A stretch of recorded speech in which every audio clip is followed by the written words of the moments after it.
Alors aujourd'hui, le pouvoir, le vrai pouvoir mondial, il repose sur deux choses, l'argent et les données. Et figurez-vous que deux entreprises, vraiment au sommet de leur art, sont devenues les architectes de notre monde. On a d'un côté celle qui gère quasiment tout le capital de la planète, et de l'autre, celle qui pilote l'intelligence artificielle qui prend les décisions. Et le plus fou, c'est que quand elles travaillent ensemble, eh bien, ne se contentent plus de suivre les règles, elles les inventent. Voilà le plan pour cette analyse. On va d'abord regarder chaque entreprise de son côté, ensuite on verra ce qui se passe quand ces deux géants se rencontrent, leurs points de convergence, et pour finir, on va se poser les questions qui fâchent, les questions sur le contrôle, sur qui tient vraiment les rênes à l'ère du tout numérique. Bon, on y va. L'idée de fond, elle est à la fois simple et vertigineuse. Imaginez la fusion de deux super-pouvoirs. D'un côté, une montagne de capital financier, de l'autre, une intelligence algorithmique surpuissante. Eh bien, c'est exactement ce qui se passe et c'est cet axe, ce duo, qui redéfinit complètement les règles du jeu au XXIe siècle. Alors, qui sont-ils, ces deux fameux piliers? Pour bien comprendre, on peut faire une analogie assez simple. Pensez à l'économie mondiale, comme un immense ordinateur. BlackRock, ce serait le hardware, le matériel, c'est-à-dire l'argent, les entreprises, les infrastructures, le dur. Et de l'autre côté, on a Palantir. Eux, c'est le software, le système d'exploitation. C'est le cerveau qui analyse toutes les infos et qui aide à prendre les décisions. On pourrait croire que ce sont deux mondes à part, mais en réalité, ils sont faits pour s'emboîter parfaitement. Ok, premier focus, BlackRock. Et attention, on ne parle pas juste d'une boîte qui a bien réussi financièrement. Non, c'est bien plus que ça. Son histoire, c'est celle d'une montée en puissance qui l'a amené à prendre le contrôle, petit à petit, de l'ossature même de l'économie mondiale. Le parcours est juste hallucinant. Ça démarre en 1988, avec une idée fixe, la gestion des risques, à un niveau obsessionnel. Mais regardez les chiffres, 69 milliards de dollars en 1995, et on parle de plus de 13 500 milliards en 2025. C'est une croissance exponentielle. Le vrai tournant, le moment où tout bascule, c'est 2020.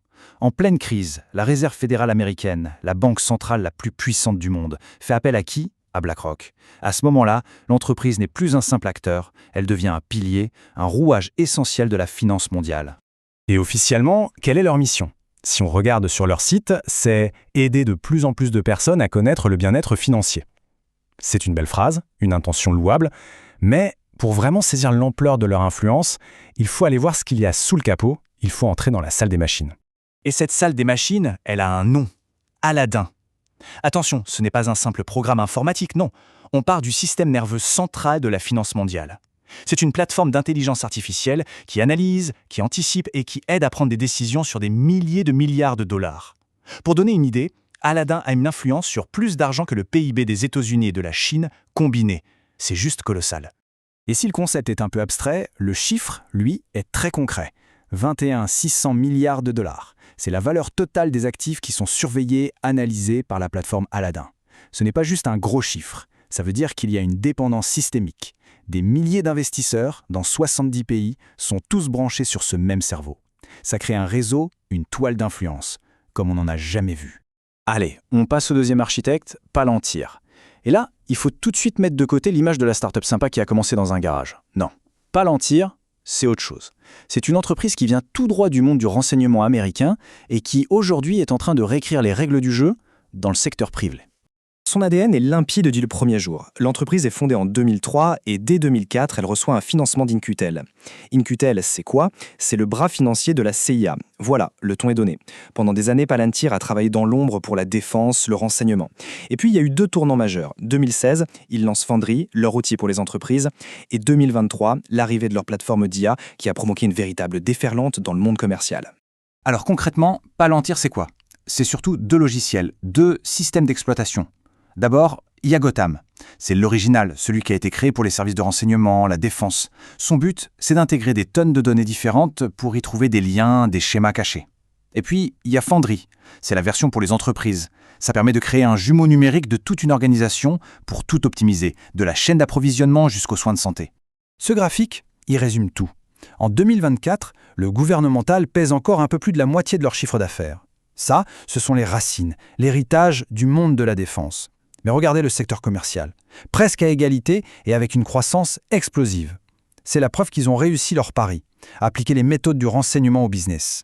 Et c'est maintenant que ça devient vraiment passionnant. Jusqu'ici, on a regardé ces deux géants chacun de leur côté. Maintenant, on va voir comment ces deux mondes, celui de la finance et celui des données, ne font pas que se côtoyer. En fait, ils fusionnent. Le premier lien, il est indirect, mais il est absolument crucial. Jetez un œil aux plus grosses boîtes dans lesquelles BlackRock investit. Nvidia, Apple, Microsoft, Amazon, ça dit quelque chose? C'est tout simplement l'infrastructure de notre monde numérique. En fait, BlackRock est l'un des principaux propriétaires des entreprises qui construisent les serveurs, les puces, les clouds. En d'autres termes, il possède les autoroutes sur lesquelles voyagent les données de Palantir. Et maintenant, le lien direct. Regardez qui sont les plus gros actionnaires de Palantir. Après Vanguard et le fondateur Peter Thiel, on trouve qui? BlackRock, en 3e position.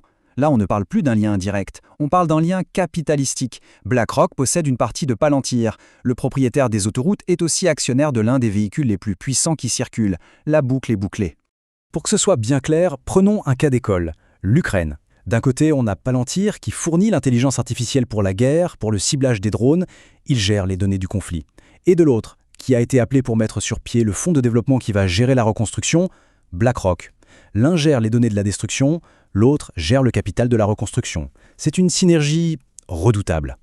Alors mettons toutes les pièces du puzzle ensemble. Ce qu'il faut comprendre, c'est que quand on combine leurs forces, ce n'est pas une addition, c'est une multiplication de pouvoir.